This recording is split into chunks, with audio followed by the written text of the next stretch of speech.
Welcome back to Live Wire Transmission. It is now time for Tips of the Day. नाज़रीन, पिछले हफ्ते की ज़बरदस्त गिरावट के बाद आज जो है मार्केट कुछ संभली है और स्टार्ट से ही प्लस होना शुरू हुई। हमने स्टार्ट में ओपनिंग पे 150 प्लस देखा, उसके बाद ये 815 तक प्लस पे गई और एक शार्प इंक्रीज़ देखा गया।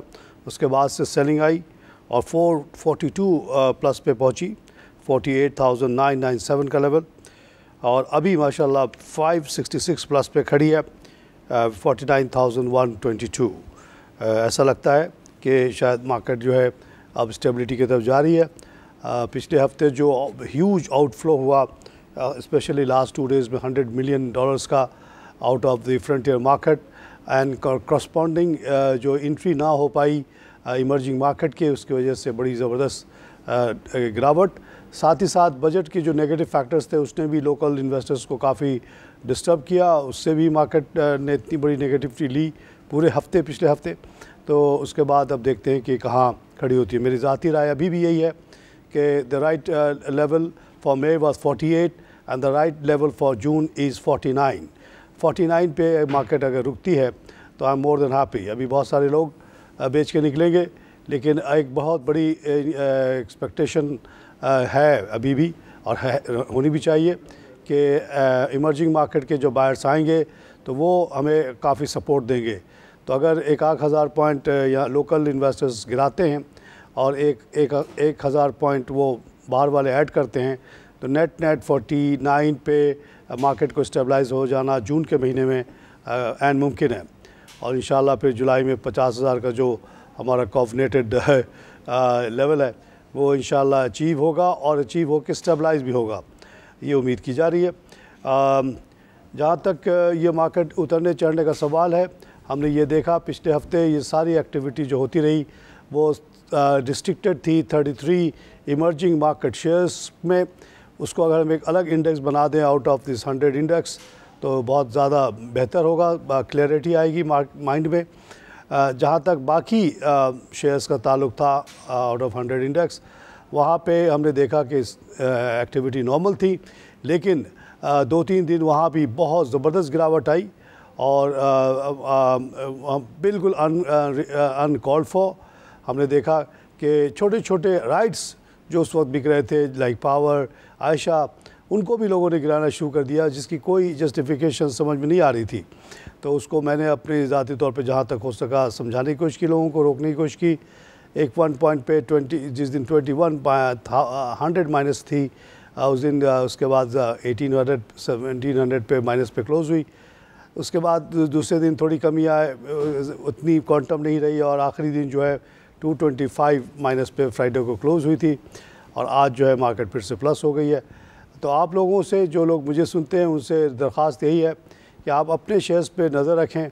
फ्रंटियर मार्केट, ये जो इमर्जिंग मार्केट के जो 33 शेयर्स हैं उनमें आप काफ़ी उतार चढ़ाव देख सकते हैं। अगर आपके पास उनमें से कोई आइटम है तो ठीक है, उसको आप होल्ड करके रखें, लेकिन नई एंट्री उन शेयर्स में ना लें तो आपके लिए बेहतर है। हालांकि वहाँ हम ऐसे बारगेन शेयर्स भी देख रहे हैं, जैसे फौजी सीमेंट कंपनी है, अभी भी 45 के करीब है, which is a very fair price for that share. साथ ही साथ आप लोगों को बताते चलूँ कि कल से बुक बिल्डिंग का प्रोसेस शुरू हो रहा है। पाकिस्तान स्टॉक एक्सचेंज का IPO, यानी पाकिस्तान स्टॉक एक्सचेंज का शेयर जो है मार्केट में आ रहा है और उसमें जो है आप देखिए कि जो डिटेल्स अभी तक हमारे सामने हैं वो बहुत ही अच्छी नहीं है। उसकी जो अर्निंग हमने 5 साल की स्टडी की है वो 17 पैसे 18 पैसे से ज़्यादा की अर्निंग नहीं है, और आपने पता है कि 24-28 रुपये पे चाइनीज़ ने ख़रीदा है, तो समझ लीजिए कि वही उसकी स्ट्राइक प्राइस बन गई है और सॉर्ट ऑफ वो बॉटम है। अब जो बिडिंग हो रही है उसमें 28 से ऊपर तो जाया जा सकता है, नीचे नहीं, तो वहाँ पे हमें मुश्किलात नज़र आ रही हैं। लेकिन एक्सपर्ट्स ये कह रहे हैं कि जो लोग बहुत लॉन्ग टर्म व्यू ले रहे हैं, जो पाकिस्तान स्टॉक एक्सचेंज के कारोबार को बहुत बढ़ता हुआ देख रहे हैं, वो शायद अभी भी इंटरेस्ट लें, और बड़े बड़े इंस्टीट्यूशंस लगता है कि लेंगे इंटरेस्ट उस पर और शायद बिक जाए, शायद ना बिके। आम आदमी क्या करे इस मल्टीपल पे शेयर लेना आमतौर से तो एडवाइजेबल नहीं है, तो शायद आम आदमी जो है दूर रहेगा इससे, और जो शेयर नहीं बिकेंगे वो जो है वापस जो है फिर वो जो होंगे इसके अंडर राइटर्स उनके हाथ में जाएगा। तो देखिए क्या होता है। I would personally not like to recommend this particular share. It will take a very long time before it reaches the level of earning expected at that rate. एक डिसअपॉइंटिंग न्यूज़ ये है कि अभी जो आखिरी IPO हुआ इत्तेफाक steel का 30 रुपये पे वो रेट चला गया, हालांकि उन्होंने 12.5 ही मांगा था। वर्किंग कैपिटल की रिक्वायरमेंट थी, और साथ साथ ये ख़बर आई कि नवाज़ शरीफ फैमिली से भी इसका कोई ताल्लुक़ है और लीगल केसेस वगैरह इसके ऊपर चल रहे हैं, तो उसकी वजह से भी लोग डिस्करेज हुए, और रेट भी क्योंकि बहुत ज़्यादा था। मैंने स्ट्रेटेजिकली लोगों को ये एडवाइस किया था कि आप बाद में ले लीजिएगा क्योंकि ये कम का है, और हमने कहा था कि चलो इत्तेफाक चाहे नवाज़ का हो या किसी का भी हो, अगर उसको वर्किंग कैपिटल चाहिए तो हमें सपोर्ट करना चाहिए। तो बहरहाल पार्शली वो सब्सक्राइब हुआ है, फुल्ली नहीं हुआ, अंडर राइटर्स को लेना पड़ेगा, विच इज़ फाइन। एक और न्यूज़ जो है दीवान सीमेंट के बारे में है, जिसको बेस्ट वे लेना चाह रहा था। उसके नॉर्थ के जो प्लांट्स हैं KP में, उसको ख़रीदने की बात थी, उसने मेमोरेंडम ऑफ अंडरस्टैंडिंग भी साइन हो गई थी, लेकिन वो बाद में उसने उसको डिक्लाइन इसलिए कर दिया है कि जब उसको पता चला कि इतने सारे बैंक्स हैं, 32 बैंक हैं इन्वॉल्व दीवान ग्रुप के टोटल फंडिंग में, उसमें 8 जो हैं काफ़ी नाला हैं, और वो चाहते हैं कि सारी की सारी कंपनियां लिक्विडेट हो जाएं और उनको कुछ ना कुछ पेमेंट मिल जाए।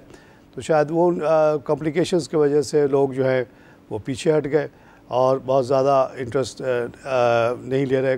कोई और बायर भी सामने नहीं आ रहा, हालांकि कोहाट वाले ने पहले इंटरेस्ट शो किया था, लेकिन रीज़न जो बेस्ट वे के लिए है वही इनके लिए भी है।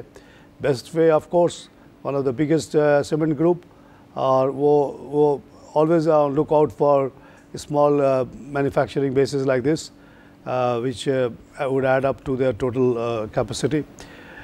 नाज़रीन, आज की जो अहम बात है वो ये है कि आपने पंजाब का बजट देखा जो कि बहुत अच्छा था, 1.9 ट्रिलियन का, और जिसमें 635 बिलियन डेवलपमेंट पे रखा गया, और एक खातून फाइनेंस मिनिस्टर ने उसको प्रेजेंट किया, looked very nice and she was very professional in a presentation. आज मुराद अली शाह साहब जो कि फाइनेंस मिनिस्टर भी हैं सिंध के, वो सिंध का बजट पेश करेंगे, और वो भी अच्छा लग रहा है। अबव 1 ट्रिलियन का बजट है, जिसमें 225 बिलियन जो है डेवलपमेंट पे रखा जा रहा है, 175 बिलियन एजुकेशन पे, और हेल्थ पे 65 बिलियन, 30,000 जॉब क्रिएशन की बात हो रही है इसमें। तो this should help Sindh as a whole. और कराची के लिए स्पेशली जो है 11 बिलियन फ़ंड रखा गया है, जिसमें 6 बिलियन पानी के लिए, 5 बिलियन सीवेज के जो बड़े बड़े प्रोजेक्ट्स चल रहे हैं इस वक्त उसके लिए है। कराची वालों के लिए और खुशखबरी ये है कि शहीद मिलत रोड को सिग्नल फ्री बनाने की बात हो रही है, which will be a great help. Similarly construction of flyover on Maripur road. और एक और खुशखबरी है कि ब्लू लाइन भी इंट्रोड्यूस की जाएगी, जो कि मोस्ट प्रॉब्ली मेरी अपनी ज़ाती ख्याल है कि ये फेडरल बी एरिया लालू खेत वगैरह से गुजरते हुए कहीं नॉर्थ के पॉइंट पे हो सकता है बहरिया तक पहुंच जाए, क्योंकि बहरिया टाउन वाला जो हैं रियाज शेख साहब ने भी ऐलान किया हुआ था कि बहरिया से वो एक स्पेशल बस चलाएंगे। हो सकता है यहाँ पे पब्लिक प्राइवेट वो हो जाए, कॉपरेशन हो जाए, और फंडिंग जो है बहरिया आधी दे दे, आधी सिंध गवर्नमेंट दे दे, तो ब्लू लाइन अगर बन जाती है। Green line is all getting ready from Surjani towards यहाँ काज़म के मज़ार तक तो आ चुकी है, आगे भी वो जाएगी on the road I think towards tower. तो ये भी एक बड़ा प्रोजेक्ट, बहुत बड़ी डेवलपमेंट होगी कराची वालों के लिए। और बीच से अगर ये लालू खेत वाला भी अगर आ जाए, और साथ साथ लांडी से जो टावर तक का प्लान है ऑरेंज लाइन का, वो भी अगर कंप्लीट हो जाए तो दैट शुड हेल्प। सिंध के चीफ मिनिस्टर ने ऑलरेडी सिंध सर्कुलर रेल को सीपेक का हिस्सा बना दिया, गए प्रेजेंटेशन दी, अप्रूवल ली, और वो बहुत बड़ा प्रोजेक्ट है, शायद 12 बिलियन डॉलर का प्रोजेक्ट है वो, और उसमें अगर चाइनीज़ फंडिंग आ जाती है चाइना के पास जनाब फ़ंड की कोई कमी नहीं है। आप ऐसे ऐसे जितने प्रोजेक्ट लाएँ 12 बिलियन 50 बिलियन वो दे सकता है, इसलिए कि उसके पास 3,000 बिलियन डॉलर पड़ा हुआ है कैश, जिसको वो कहीं लगा नहीं पा रहा। कहीं भी लगाता है तो ज़्यादा से ज़्यादा उसको 0.5%, हाफ तो नहीं 1/4% वाला रिटर्न वर्ल्ड वाइड है। यहाँ हम लोग 5 साढ़े 5% पे लेने के लिए तैयार हैं, तो इसके लिए उससे अच्छा कोई हो नहीं सकता। अब फिज़िकली क्लोज़ होते हुए शायद चाइना को कंफर्ट महसूस होता है कि उसका पैसा कोई लेके नहीं भाग सकता। पीपुल्स आर्मी आ जाएगी वसूलने के लिए अगर ज़रूरत पड़े। तो यही वजह है कि चाइना बड़े खुशी खुशी पाकिस्तान में पैसे लगा रहा है। Good for them, good for us also. और चाइना की अगर बात की जाए और चाइना के जो लॉन्ग टर्म प्लान की बात की जाए, वन रोड वन बेल्ट की अगर बात की जाए, जो कि सीपेक से बहुत ज़्यादा बड़ा एम्बिशन है। एम्बिशन बेसिकली ये है कि चाइना और उधर ताजिकिस्तान, उज़्बेकिस्तान, रशिया, ये सब जो लैंडलॉक कंट्रीज़ हैं, ये सब जो है सीपेक वाले रोड पे आके मिल जाएं और उस तरह से वो गवादर या कराची पहुंचने का उनको रास्ता मिल जाए। और उसके लिए बहुत बड़े पैमाने पे पहाड़ काटे जाएंगे। चाइना के पास पैसे की कोई कमी नहीं, मैन पावर की भी कोई कमी नहीं है। तो ये सब बातें जो हम लोग कभी ख्वाब देखा करते थे कि ऐसा हो जाए कि रशिया वाला भी उतर के आ जाए इधर इतने बड़े बड़े पामीर के पहाड़ को काटते हुए, और ताजिकिस्तान वाला भी आ जाए, खिज़िरिस्तान वाला भी आ जाए, चाइना वाला भी आ जाए, तो ये ऐसा लगता है कि अब वो मुमकिन हो जाएगा। चाइना के विल है। और इसी तरह वो वेस्ट की तरफ भी रास्ते निकाल रहा है।